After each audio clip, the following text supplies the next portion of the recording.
Maayong hapon, Negros. Ining DigiCast Negros 10. Ang nagapangunang napulo ka mga balita sa isla sa Negros ang amo ni gadulong sa inyo. Update nyo kami live via Facebook, YouTube, kag sa KCAT Channel 11. Kag mabatian mo kami sa FM station, 91.1 FMR Bacolod. Kag iyari na ang top 10 nga mga balita sa Negros, subong adlaw. Dugang nga tagreklamo nga ginballpen lang ang ilang mga resibo sa cashier sa bitaw, ginausisa.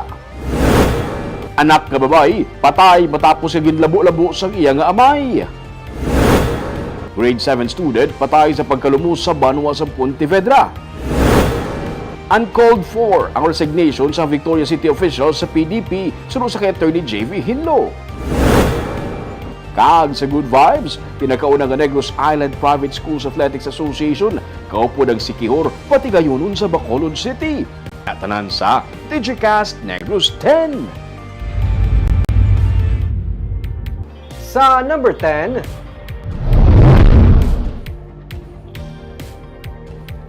LGU booth sang Calatrava kag San Carlos may pinakamataas nga sales report sa tinilikdan nga panad sa Negros Festival.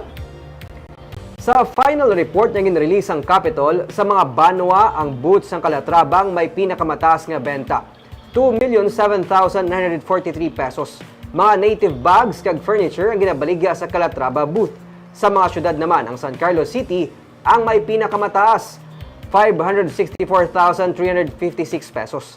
Samtang sa final sales reports, nagwa nga masobra sa 20.6 billion pesos ang nabenta gikan sa mga trade fair, food alley kag LGU booth sa pito ka adlaw nga Panad Festival Celebration sa nagligad nga Abril 15 tubtob 21. 2.9 million pesos ini nga mas manubok kung ipaanggid sa sales report sang 2023 Panad sa Negros Festival. Damlag pa ginpatnag ni Governor Eugenio C. Lacson nga ang pagdagdag sa sales tugas ang pagnubo sang purchasing power sa mga konsumidor.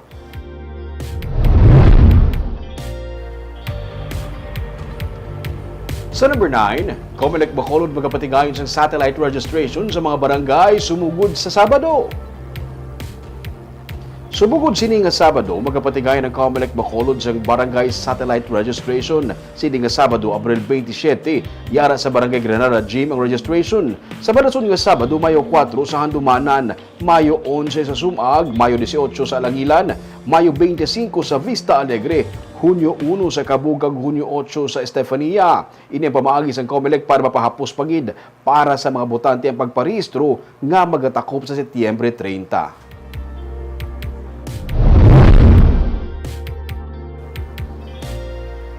Sa number 8, average nga presyo sang baboy sa mga merkado nagbulo barato sa probinsya. Sa April 22 nga report sang Office of the Provincial Veterinarian, 374.17 pesos ang average nga presyo sang baboy sa merkado. Kung ipaanggid sa monitoring sang nagligad nga simana, nagbarato ini sa 2 ka peso kag 56 centimos pesos kada kilo. Sa nagligad nga binulan, sa pila ka mga merkado sa probinsya, lakip na sa Bacolod, nagsaka tubtob 400 pesos, tubtob 410 pesos ang kada kilo sang baboy. Pathag ni Doktora Placida Limana, ang Provincial Veterinarian, may increase sa supply sang baboy karon nga yara na sa second quarter. Sa mga nag-sentineling sang first quarter, kag nangin madinalag-on, nagsugod na sila sa pagsagod sang baboy para sa restocking. Sa damlag interview kay Limana, iya ginsiling nga sa third quarter pa ginapaabot nga maulian ang presyo sang baboy. Sa number 7,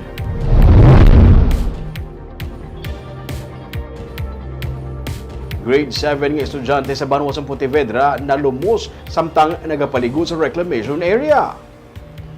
Naghinagaray ang 12 anyos ka grade 7 student nga lalaki ang iyang mga abyan nga maligo sa baybay sa reclamation area sa Banwa sa Pontevedra Miyerkules ang hapon. Pero nagwa sa pagpangusisa sa Local Disaster Risk Reduction Management Office nga hindi makahibalo maglangoy ang 12 anyos ka bangdanan nga siya ang nalumos. Inoras ka nagpatigayon sa rescue and retrieval operation ang katapos ang LDRRMO upod sa Philippine Coast Guard. Pero bangkay na sang ilang makitaan ang lawas ng estudyante kainas ang kaagahon. Tungkol sa insidente, nagapangabay karon ang mga otoridad sa mga ginikanan nga ipasiguro nga nakapauli ang ilang kabataan ilabi na kung ginapatuman ang half-day classes sa paiway ang kasubong nga insidente.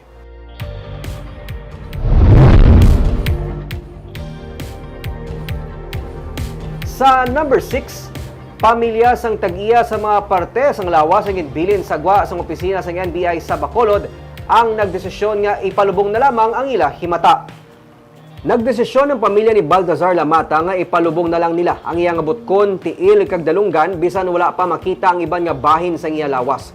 Sunod kay Police Captain Glenn Montaño, Station Commander sang Police Station 2, nagpadala na sang sulat sa ilang pamilya sang biktima sang nagligad nga Domingo para makuha na maging pang-utod nga parte sang lawas. Dugang pa ni Montaño, nagapabilin sa gihapon nga blanco ang PNP sa motibo sa pagpatay sa kay Lamata, bangod ang pamilya mismo sang biktima ang wala nagahatag sa nagakaigo nga impormasyon. Gindeklarar nga missing si Lamata sang tinilikdan nga Pebrero 27 matapos nga ini ang wala na makapauli sa iya nga pamilya. Isa ka semana matapos nga na missing, may ginpang bilyan nga parte sang lawas sang tawo, sagwa sang NBI kag sang ulihi natukiban nga iya ini ni Lamata.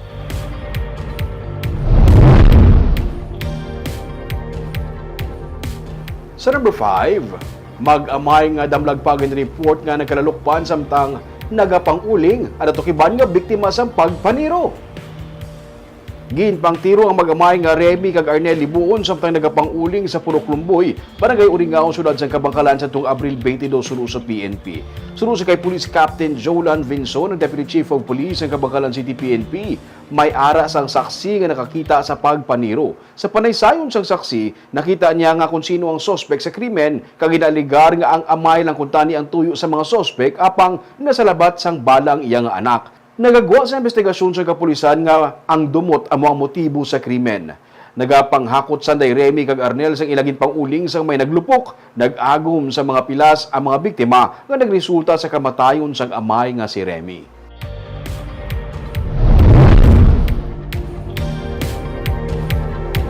Sa number 4, anak nga babae ang patay sang ginlabo-labo sang iya nga amay. Patayng 25 anyos nga babae matapos sa ginlabo sang iya kaugalingon sini nga amay sa Purok Kawayanan, Barangay Rafaela Barrera, syudad sang Sagay, Merkoles ang hapon. Ang biktima ginkilala kay Roslyn Sulan, samtang ang suspect ginkilala kay Richard Sulan, 52 anyos.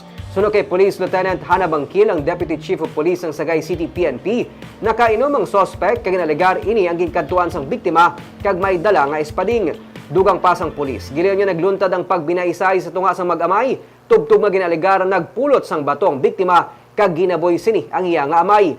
Gintambangan pa sang iya nga utod ang biktima apang wala ini nagpapugong. Nagkuha sang espading ang iya nga amay kag nagresulta sa paglabo sa biktima. Nakaagom sang madamo nga pila sang biktima sa nagkarain-lain sini nga bahin sang lawas kag nautod pang nawala nga kamot sini. Giningagaw pa ni dala sa ospital apang gindeklarar nga dead on arrival. Giliyon man nga nagsungkang amay sa kapulisan matapos ang insidente kag iningin pa sa kanas ang kaso nga parricide. Nagwa sa investigasyon sang kapulisan nga madugay na ang mag-amay nga may kaakig sa isa kag isa.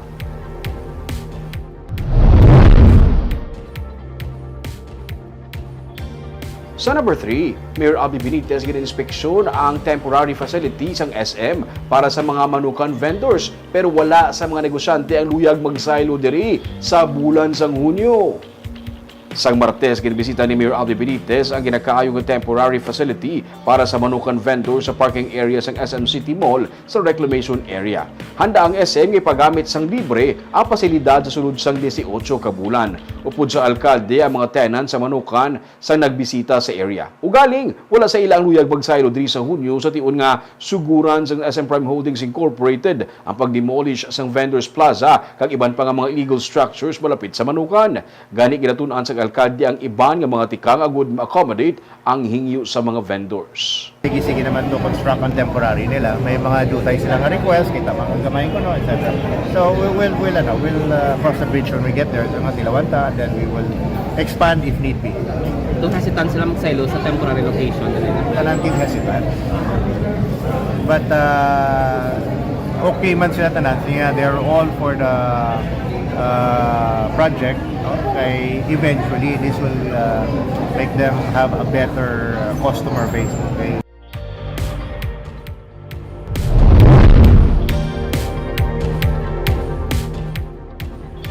Sa number 2, uncalled for.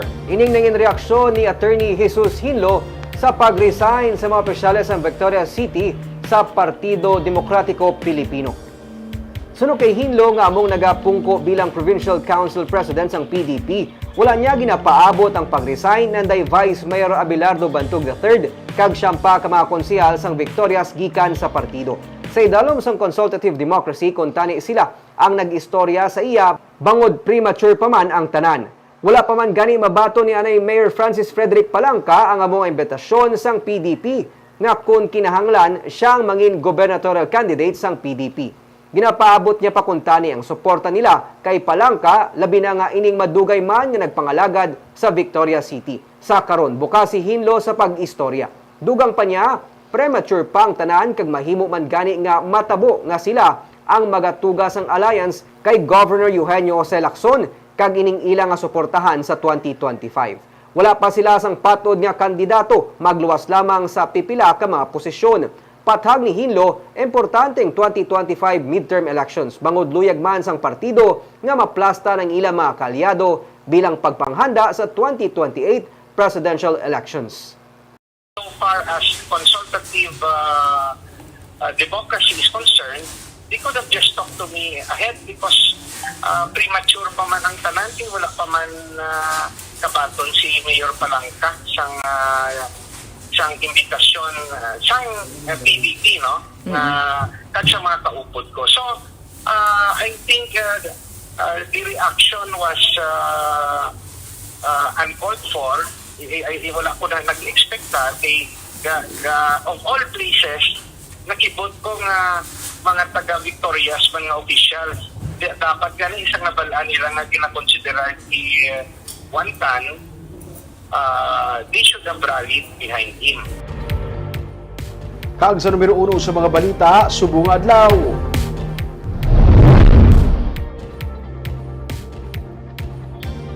Bitaw ginapausisa sa karon ang dugang pagitya mga resibo nga gin ballpen lang inagod tumay baluan kun bala tampered o kun ginrito kay man. Ini kasunod sa reklamo sa isa ka janitor nga ginrito kay ang iyang nga resibo.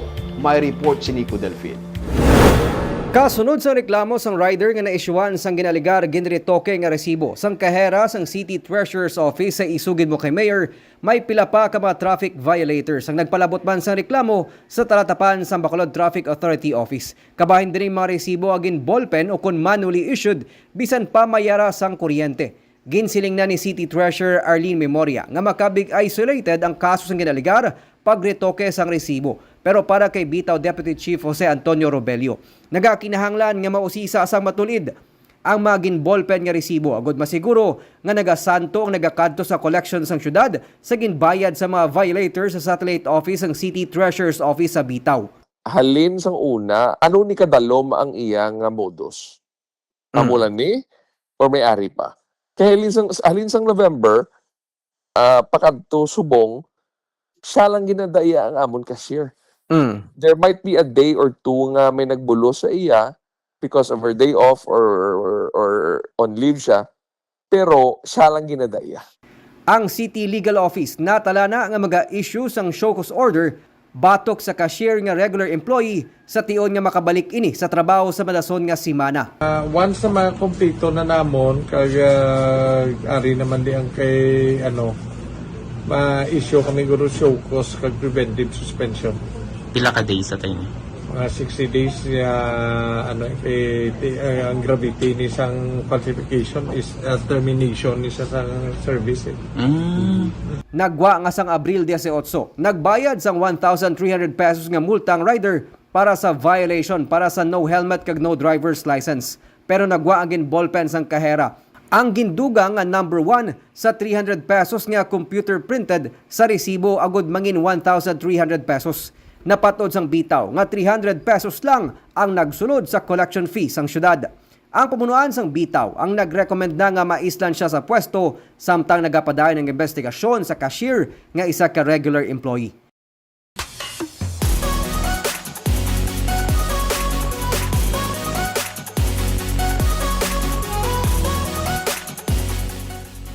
Kag sa Good Vibes, pinakauna nga Negros Island Private Schools Athletics Association, kaupod ang Negros Oriental kag Siquijor ang pagapatigayonon sa Bacolod. Kabahin sa mga pagpanghanda, ang Sports Summit upod man sa Philippine Sports Commission nga ginpatigayon sa STI West Negros University kaina sang aga. Sa pagpanguna ni PSC Commissioner Edward Haico, ilagin talakay upod sa mga local coaches, sports coordinators kag trainers ang mga tikang agud mas mapasanyog ang sports grassroots program sa tuyo nga mahanas pa ang ikasarang sa mga atleta sa rehiyon. Kabahin ini sa pagpanghanda para sa nauna nga Negros Island Private Schools Athletics Association. Sa pinakauna man nga tion magakompete ang 12 tanan ka mga participating universities kag colleges gikan sa Negros Occidental, Oriental kag Siquijor. Ginakalipay ni PRISA Vice President Ryan Mark Molina ang liwat nga pag-ugyon sa mga kolehiyo para sa natalana nga mga kompetisyon sumugod buwas. Magalawig ang pampang humalin Abril 26 tubtob Abril 30. Kaya kung nakapakita kita sa ngayon abilidad sa 2017 for sure this year mapakita pa kita sa aton nga strength. Ang nagakalipay lagi ko kay miski duha ka schools na anay ang nakasulod from Oriental. Very good na sa aton. It's a very good start already. But next year, as I've mentioned, malibot kita sa Oriental, makadto kita sa Siquijor so that we'll be able to grow Negros Island business. Ni kanami kay pateto nga mga sports events NIR ready na yang daan. Kaya hindi man lang ni para sa mga private schools suming, no? Sini nga mga pampang iga-adapt sa NIPRA ang mga atleta gikan sa public schools.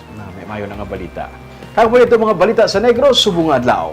Kaya man sa panahon karon importante nga may ihibalo ka sa nagakatabo sa imo nga palibot. Kung dapat balanse kag eksakto ang mga impormasyon. Magapadaan kami nga baga pangalagad sa mga Negrosanon. Ako si Nico Delfin. Tubtub sa buwas, ako naman si Romeo Subaldo, mayong hapon.